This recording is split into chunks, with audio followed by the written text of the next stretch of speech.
Assalamualaikum warahmatullahi wabarakatuh. Perkenalkan, nama saya Silviani Mustika dari kelas MN22C. Di sini saya akan menjelaskan mengenai materi dari bab 6 akuntansi manajemen. Untuk tema kali ini yaitu mengenai penganggaran untuk manajemen strategi dan pengendalian keuangan.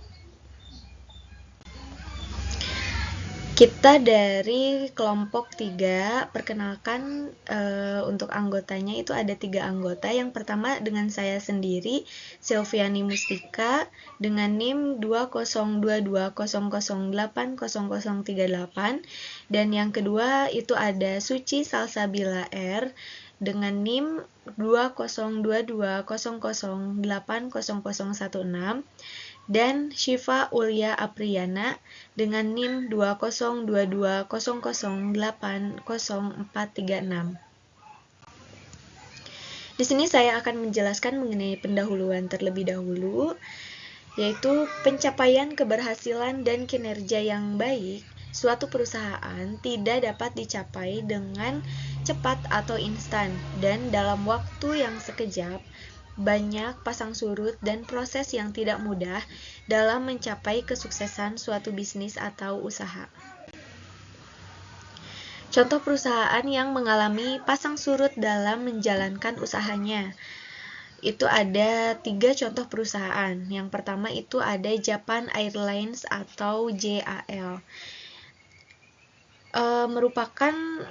Japan Airlines itu merupakan maskapai penerbangan internasional ternama milik negara Jepang. JAL pada tahun 2010 itu pernah mengalami kesulitan keuangan dikarenakan menumpuknya hutang dan perusahaan maskapai tersebut. Beberapa penyebab dari menumpuknya hutang tersebut dikarenakan pencapaian atau perencanaan investasi perusahaan yang kurang tepat, di mana JAL itu melakukan investasi pada The Essex House Hotel di New York pada yang ternyata tidak menguntungkan. Itu menurut Kurnia.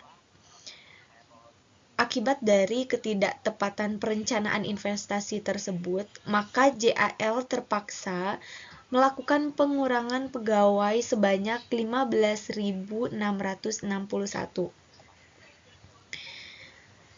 Nah, yang dirumahkan itu pertengahan pada tahun 2013. Namun, pada akhir 2014 dan awal 2015, JAL telah mampu bangkit kembali melalui perubahan organisasi besar-besaran dan juga fokus pada keselamatan penerbangan jaringan, sumber daya manusia yang profesional, inovasi, dan kreativitas. Lalu di sini ada contoh yang kedua, itu dari perusahaan Lehman Brothers. Perusahaan Lehman Brothers itu pernah mengalami kebangkrutan pada saat krisis global. Krisis global itu pada tahun 2008. Namun, bank investasi tersebut mampu bangkit kembali di awal tahun 2012, di mana Lehman Brothers telah mampu membayar hutang-hutang mereka kepada kreditur dengan jumlah yang signifikan, yaitu sebesar $450 miliar. Menurut Appelbaum et al., Lehman Brothers mengalami kebangkrutan itu dikarenakan perusahaan tersebut belum memiliki perencanaan manajemen dalam menghadapi krisis global yang tidak diprediksi sebelumnya. Gitu. Untuk yang ketiga itu ada contoh dari perusahaan Lego. Perusahaan mainan anak tersebut pernah mengalami kesulitan keuangan di tahun 2000. Yang disebabkan perusahaan tersebut gagal bersaing dan lemahnya inovasi sehingga produknya itu kurang diminati. Namun, Lego kembali bangkit di tahun 2004, di mana Lego melakukan inovasi dengan menggandeng perusahaan entertainment yang kemudian meluncurkan produk video games dan film Lego. Nah, di sini saya akan menjelaskan mengenai budgeting. Adapun anggaran yang diperlukan dalam perencanaan keuangan itu ada 9 budgeting. Yang pertama itu ada anggaran penjualan atau anggaran pendapatan. Nah, untuk anggaran penjualan atau anggaran pendapatan itu bertujuan untuk mengidentifikasi produk atau layanan apa yang direncanakan untuk dijual dalam jumlah berapa kuantitasnya, berapa harga, dan kepada siapa yang akan dijual. Oleh karenanya, anggaran penjualan dapat menentukan tingkat dana yang akan dihasilkan untuk menutupi biaya operasional. Dengan demikian, apabila pendapatan yang diterima dapat melebihi biaya operasional atau surplus, maka perusahaan memperoleh laba. Namun, sebaliknya, apabila perusahaan mengalami defisit, maka perusahaan mengalami kerugian. Apabila perusahaan mengalami kerugian, maka perusahaan harus mencari maka perusahaan itu harus mencari untuk menutupi kerugian tersebut dari beberapa sumber seperti pinjaman, modal, atau melakukan penjualan aset perusahaan. Lalu di sini ada yang kedua itu anggaran produksi. Nah, jika merupakan perusahaan manufaktur, anggaran produksi itu bertujuan menentukan tingkat atau jumlah produksi atau layanan yang akan produksi atau dihasilkan dengan mempertimbangkan jumlah persediaan yang dimiliki. Lalu di sini yang ketiga itu ada anggaran operasional. Nah, untuk anggaran operasional itu bertujuan untuk menentukan biaya yang harus dikeluarkan untuk memenuhi persyaratan produksi. Nah, adapun juga untuk yang keempat itu ada anggaran biaya penjualan umum dan administrasi. Nah, untuk yang keempat itu meliputi biaya pemasaran dan administrasi seperti pemasaran atau penjualan, biaya terkait akuntansi, biaya terkait personalia, biaya terkait hukum, biaya terkait sistem informasi manajemen, biaya terkait eksklusif atau direksi, dan sebagainya. Selain itu, biaya yang termasuk dalam anggaran ini adalah seperti gaji, tunjangan jabatan, persediaan, perjalanan, alat tulis, asuransi, dan sebagainya. Lalu yang kelima itu ada anggaran modal. Nah, anggaran modal itu merupakan anggaran biaya yang berkaitan dengan kebutuhan modal seperti peningkatan kapasitas bangunan, produksi baru atau peralatan kantor, peralatan pemrosesan komputer, lini produk baru, dan sebagainya. Selain itu, belanja modal adalah biaya yang digunakan untuk pembelian pabrik atau peralatan yang akan dipergunakan selama beberapa tahun di masa depan dan akan memberikan manfaat bagi perusahaan dalam jangka yang panjang gitu. Lalu di sini yang keenam itu ada anggaran penelitian dan pengembangan atau bisa disebut dengan Research and Development atau R&D. Anggaran R&D pada umumnya timbul dan bagian dari rencana strategis yang jumlah biaya telah direncanakan untuk mendukung dan meningkatkan pengembangan produk atau layanan baru dan kegiatan bisnis lainnya untuk membantu perusahaan mencapai tujuan jangka panjangnya. Lalu yang ketujuh itu ada anggaran proyek lain-lain. Yaitu merupakan anggaran proyek lainnya merupakan anggaran maupun biaya yang digunakan untuk mengembangkan produk atau layanan baru, perbaikan sistem internal, proses bisnis baru, kampanye promosi atau iklan, atau kegiatan serupa yang membutuhkan pengeluaran dengan jumlah yang besar. uang di luar atau di atas pengeluaran biaya yang bersifat rutin atau aktivitas operasi normal bisnis, gitu.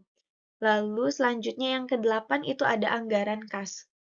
Nah, untuk anggaran kas itu, merupakan anggaran atas kondisi kelayakan keuangan yang dimiliki perusahaan ini untuk memenuhi rencana dan strategi perusahaan. Tanpa kemampuan yang memadai untuk melaksanakan rencana tersebut, itu maka perusahaan harus mencari alternatif-alternatif lainnya. Nah, anggaran kas itu membantu manajemen untuk menganalisa kelayakan keuangan yang memadai dan apabila tidak memadai, maka diperlukan rencana-rencana alternatif untuk memperoleh dana atau melakukan penyesuaian atas rencana-rencana yang telah ditetapkan sebelumnya. Lalu yang ke-9 itu ada laporan keuangan. Nah, untuk laporan keuangan ini yaitu yang diproyeksikan bertujuan menganalisa dan memprediksi dampak dari rencana dan anggaran yang telah ditetapkan manajemen terhadap profitabilitas dan posisi keuangan termasuk pos-pos kontingensi anggaran gitu.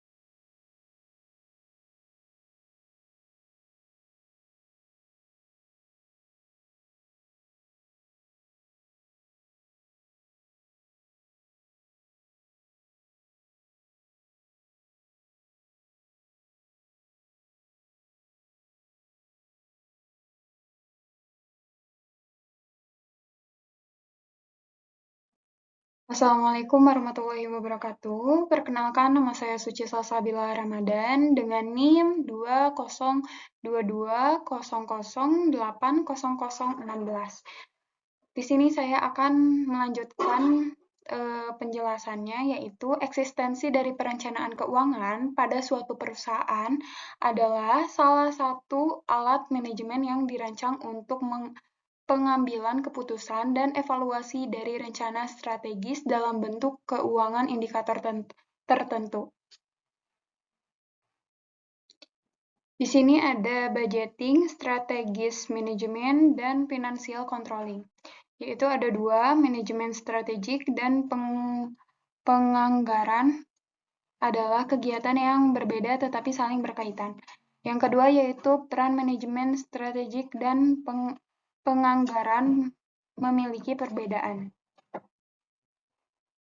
Assalamualaikum warahmatullahi wabarakatuh. Perkenalkan saya Siva Aulia Apriana dengan NIM 2022008046 dari kelas manajemen 22C. Di sini saya akan menjelaskan mengenai budgeting, strategis manajemen dan juga financial controlling.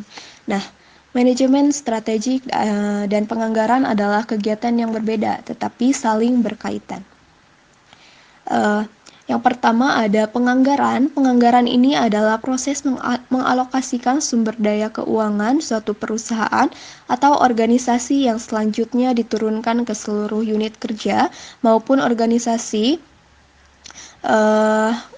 dan fungsi-fungsi baik berupa kegiatan bisnis maupun investasi. Nah, yang kedua ada strategi. Nah, strategi ini adalah proses pengambilan keputusan yang mengatur kegiatan bisnis dan juga investasi perusahaan maupun organisasi yang telah ditargetkan pada hasil tertentu menurut Blumentritt tahun 2006. Nah, sebuah perusahaan ini dapat memiliki beberapa strategi, di mana contoh strategi untuk meningkatkan kemampuan operasional dan juga strategi untuk pengembangan sumber daya manusianya. Lalu, yang kedua, peran manajemen strategik dan penganggaran memiliki perbedaan.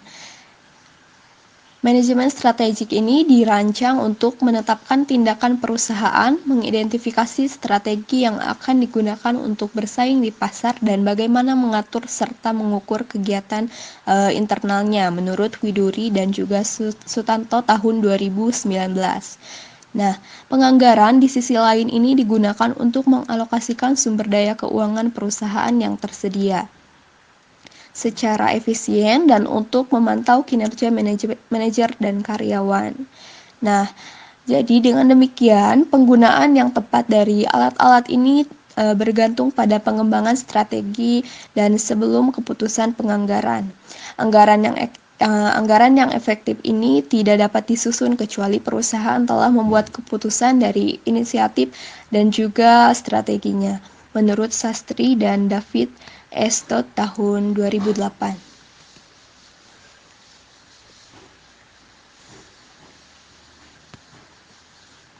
Yang selanjutnya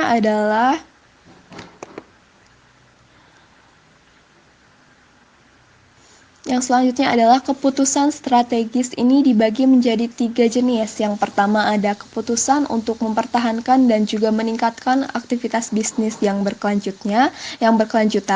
Lalu yang kedua ada keputusan mengevaluasi peluang perubahan yang bertahap namun substansial. Nah, yang ketiga ada keputusan mempertimbangkan investasi pada kegiatan bisnis baru. Kesimpulannya adalah penyusunan perencanaan yang baik dan juga penetapan pengalokasian penganggaran serta pengendalian keuangan yang selanjutnya. Nah, diimplementasikan berupa strategi dan taktik pada suatu perusahaan akan memberikan peningkatan daya saing perusahaan tersebut dalam berkompetisi dan juga kompetitor. Terima kasih. Wassalamualaikum warahmatullahi wabarakatuh.